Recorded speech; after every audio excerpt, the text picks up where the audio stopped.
Hello everyone, this is a 375 cat track hoe. This machine was brand new when it come to this job. Come in on 3 low boys, so it was a big machine. I think it had like 10 hours from hauling it. This is a rubber tire dozer down at the gold mine. This is the Kennecott. This is the company that owned it. Kennecott, I think it was Kennecott Minerals. With my counterweight. One thing you see about track hoes is counterweight. Most of them are scratched up. Right here we're digging a swamp. I forget how many acres it was, but you see how big it is. What I'm on right now is it's like a 10-to-1 slope. So here's some video I got of me loading some trucks. Let's see how much dirt I'm getting in the bucket. This is real important right here when you loading trucks. You want to get that bucket full. I see so many bucketfuls that ain't even a full bucket. And then look how it comes in and out of the truck. Now the guy that was recording me, I don't know what in the world he's doing. He did something, but look at your buckets. See how much, you can't get any more dirt in that bucket. And it takes 4 buckets to load these trucks. These are 769s. Really nice trucks. They're bigger than what you think. I forget the size of that bucket, 6.5, 7.5 yards, something like that. And then if you heap it up real good, you can probably get another yard on it. It's according to your material. This material, they blasted it, so it's kind of loose, and it was kind of I don't know, sandy material too. So you really couldn't heat the bucket up like I would like. But now when you get in the topsoil, you could really heap it up on the bucket. It's one of the Volvos we had. It was 30-ton trucks. I forget how many tons the 769s are. I think they're like 40 tons or 50 tons, somewhere in that range. So a little more than the Volvos. The Volvos, they had those because they had some places that were real tight to get into. We were working on slopes. Top of the cyanide palm was real difficult. Some places are narrow, and you need a 6-wheel truck to get in them tight spots. But you gotta have you need a big rock truck. That's what we call them.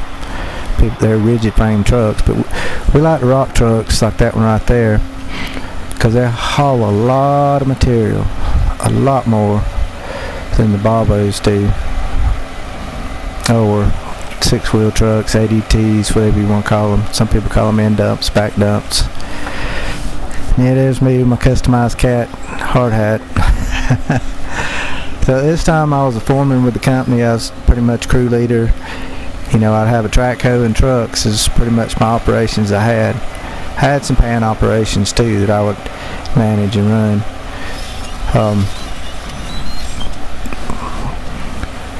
With this company here I'm working with, that's when I was working for Morgan Corp. They're a large grading company. Really awesome people to work for. Always have brand new equipment. They've got some old ones, but your production pieces are going to be brand new. And here comes one of the 769s in. The recording is not good because sometimes I didn't get the camera in but a few times, because we're in an active gold mine. So the way I got it in, there were some days that they would be in a rush to get me out to the track hoe because I was in a production unit. So they'd want to get me out there and get started before everybody got there. So they would carry me in. If they didn't carry me in, you had to go to the guard shack and you'd be searched. Your lunchbox was searched. You got out on the job, you didn't leave. This was another guy right here loading trucks. I had to go to the bathroom one day. I got to bring the camera twice, so I got a little video of him. But you notice his buckets are not full either, so you can tell it's not me. Plus, I didn't run it with the cab open because it was a brand new machine. It gets filled up with dust. But man, that was an awesome machine. Awesome machine. Had a lot of power. It was really fast. I really liked it. Here's me back in the cab. Now if you look straight out in front, right out in front of me, right there is a D11. You can see him back there on the slopes pushing topsoil. Now I'll get some close-up of him in a few minutes. But the reason why I was getting the camera in and out, you see how the camera's not up real good? Well, I kind of had to hide it because you'd have security guards riding around. And they'd throw you off the job because you couldn't bring anything like that in there, and their cell phones back then didn't have cameras like they do now, so you couldn't sneak nothing in. So I had to put the camcorder in my lap. Chances are they're not going to see you because they only ride by every so often, or somebody calls and says you're out of the machine. But I didn't want to take a chance. And plus, a lot of times I'm back down in the back. I'm not in a production area. Like I said, right now we're cutting the tail end of a swamp. So right here at this end, it'll go from there into the south pit, which they let a lot of it fill up with water. And these pits is where they got the gold. So this is kind of the throat of the swamp going into the pit. So that pit will be a big lake. I think it was 300 or 400 acres. And once it's done, which is done now, it should be filled up. But they were talking about making a park out of it, which would be pretty awesome. But it's hard to believe you got gold in South Carolina. I know it used to be the third largest gold producing state in the United States. South Carolina. It's hard to believe. But yeah, there's gold around this place. You see how wide that stick, and that stick's short because it's a mass excavation hoe. So it's got a short boom and a short stick to get a bigger bucket, and it makes it more stable. You see how big that bucket is? Look how that dirt just falls out. There's the D11.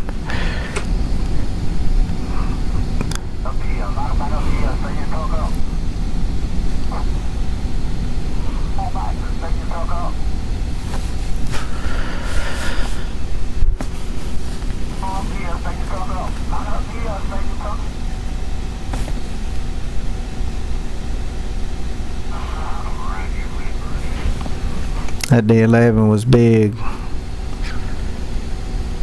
It come in on 2 or 3 low boys, I forget. They got it from a coal mine up in West Virginia, and they bought it just to do the reclamation work. And see, he's pushing off at times. These pits are a little over 1,000 feet deep. See, think about that, 1,000 feet. And if you fall off the side, there ain't no coming back. And in the south pit, part of it they filled it up with the tailings back up, and then the other part they let fill up with water.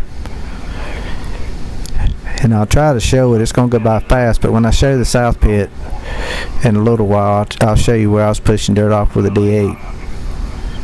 Which is scary, man, because if that bank gives way, that's it. Look how much dirt that is. And he's at the other side of the pit from me.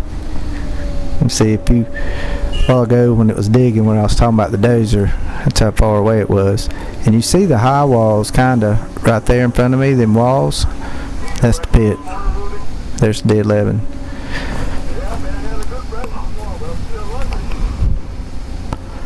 But it's crazy how much acreage it is. They were real strict out there. He didn't get out of the equipment. He had to wear safety vest, hard hat, safety glasses. He had to be carried out to the equipment on a school bus. We'd have to be at the job at 6 o'clock in the morning, and so that way you could beat the bus at 7. So then at 7 o'clock in the morning, you ride the school bus out to the equipment. And then once you got on the equipment, you warmed it up. And then at 5:30, you go get back on the school bus, but the school bus wouldn't leave till about 6 o'clock. And then you get out of the gold mine side about 7 or 7:30. That's a lot of time out there.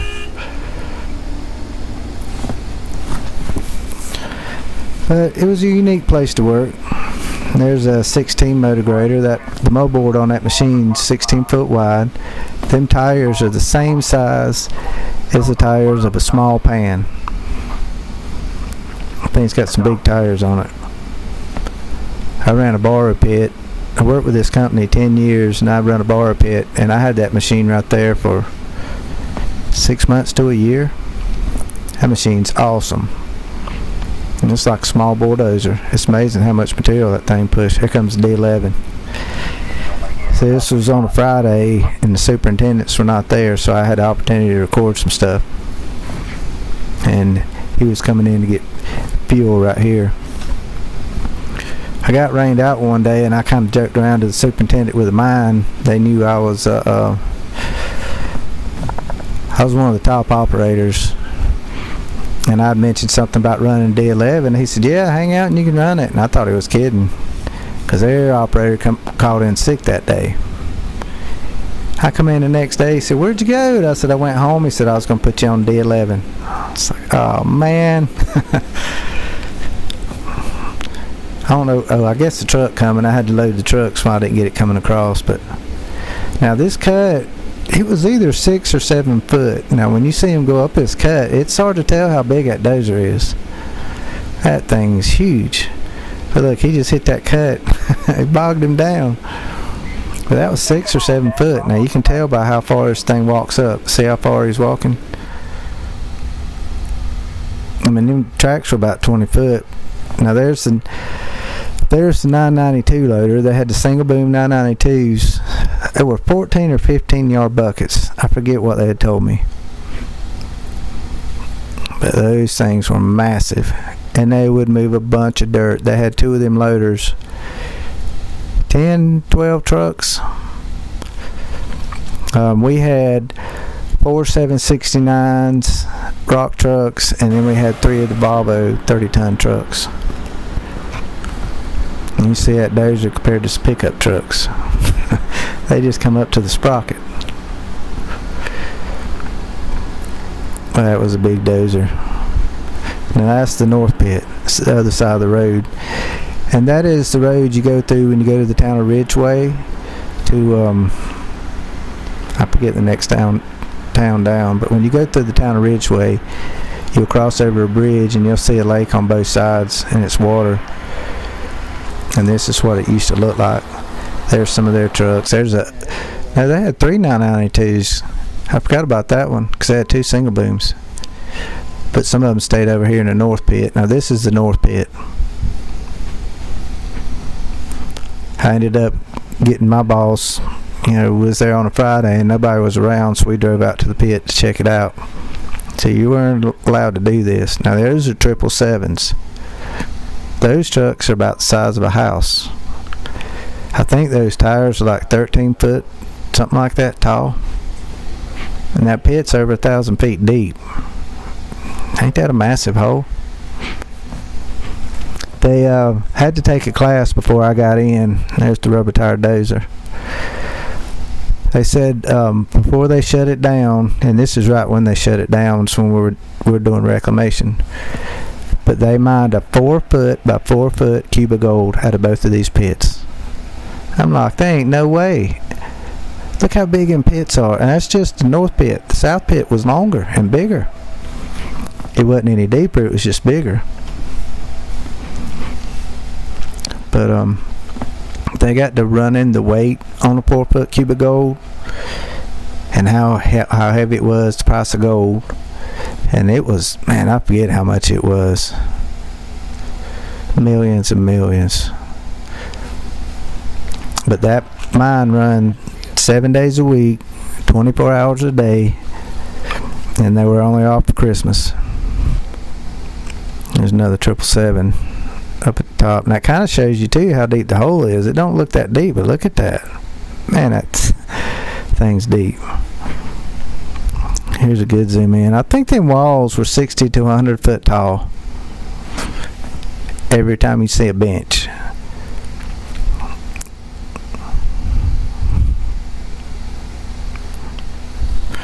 So now as you zoom out of it, you're going to see at the top of the screen, you'll see the top of a bench. Some places it will get deeper. That one's pretty tall right there. I can see the top of it. Yeah, that. But now right there where he's at now, if you look to the left, you can see that bench. Those were 60 to 100 foot. That's just a big hole. And that D11 was pushing down the tops. So he'd have to go right there where we're at. See how the dirt's falling off? That's what the D11's doing. He's sloping the edges. And now this is the south pit. So right in that right hand corner, wait a minute, let me see where I know we're on top of the cyanide pond. That's the south pit. See one of the barbos going by. But we're on top of the south pit, the cyanide pond, 600 foot tall. There's the processing facility. You can't see the north pit, it's on the other side of the highway and it's too far away. There's where the D11 is. Look at the colors of the dirt. It's just all changing. There's some purples in there that's beautiful. See how everything's different colors? This is a cyanide pond. It's 330 acres, 600 foot tall. That's cyanide and dirt mixed up, and it's a sludge. Now that's the south pit. Now look at these colors. Once we get around to the right, you're going to see some dirt pushed off. That's what I did. Now see the colors in the dirt? Right there, that red dirt in the right hand corner. And then you can see the top of the cyanide pond. That's what I pushed in. But look at this right here, the purple. See that purple? Ain't that wild? The whites. The dirt was amazing how it looked.